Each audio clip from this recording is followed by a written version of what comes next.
Matuši, dobrý den, začnu tak nějak jednoduše, jaký ten debut před takovouhle kulisou a v zápase s takovýmhle soupeřem pro vás byl? Dobrý večer ešte raz. Tak myslím si, že lepší zápas som asi aj nemohol chytiť pred domácim publikom a pred takou kulisou, aká bola, za čo im veľmi ďakujeme, tak a ešte proti Sparte, tak myslím si, že to bol asi jeden z tých najlepších zápasov, čo som mohol chytiť a tešil som sa, že príde tá šanca a snažil som sa podať čo najlepší výkon. Celá ta vaše defenzivní řada vlastně byla složená zase úplně jinak z těch vynucených okolností, tak jak se si podle vás vedli, protože až na ten gól Sparta tam vlastně nějakou výraznou gólovou příležitost neměla. Tak ako hovoríte, hrali sme prvý raz spolu a myslím si, že to nebolo vôbec zlé.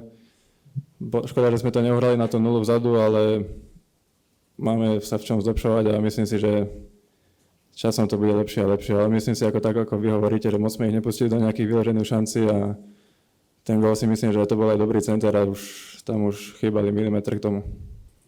Ještě zůstanu u té situace. Rahmani tam dobíhal potom tak nějak z druhé vlny přesně asi v ten správný moment to načasoval, jak jste viděli vy obránci a tu situaci a dalo se tam, vždycky se tam asi dá udělat něco lépe, když z toho je gól, ale jak jste ji zkrátka viděli jako obránci tu situaci?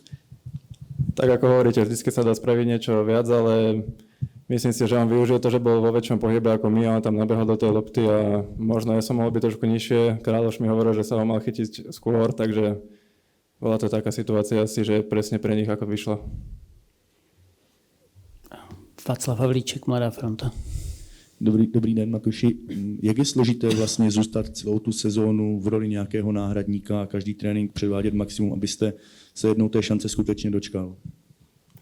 Tak nie je to ľahké, v tejto pozícii som vlastne nebol doteraz, ale keď som videl tú kvalitu tých stoperov, čo máme, tak myslím si, že to bolo normálne, že oni podávali výborné výkony a musel som si počkať na tú šancu a tá šanca prišla a dúfam, že som ukázal trénerovi, že aj ja som tu a myslím si, že tak ako hovorím, doteraz nemal ani dôvod na to meniť, lebo či už, alebo všetci traja podávali také výkony, že myslím si, že nebol dôvod na to.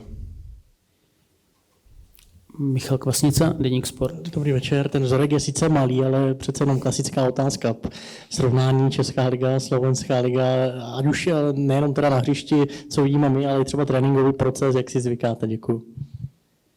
Tak ten rozdiel je väčší, ako som si myslel, popravde, či už na tréningoch, alebo hlavne v tých zápasoch, ale keď som sem prišiel, tak som sa tam kúkal, že kde som to prišiel, popravde, lebo tie tréningy boli fakt na inej úrovni. Ale myslím si, že som si časom zvykol a dostal som sa do toho aj fyzicky, aj herne a môžem to len pochváľovať tento krok, že som vlastne prestúpil, lebo prišiel som do veľa lepšej ligy a myslím si, že či už aj na tréningoch alebo aj v zápasoch to vidno, že je tam veľký rozdiel.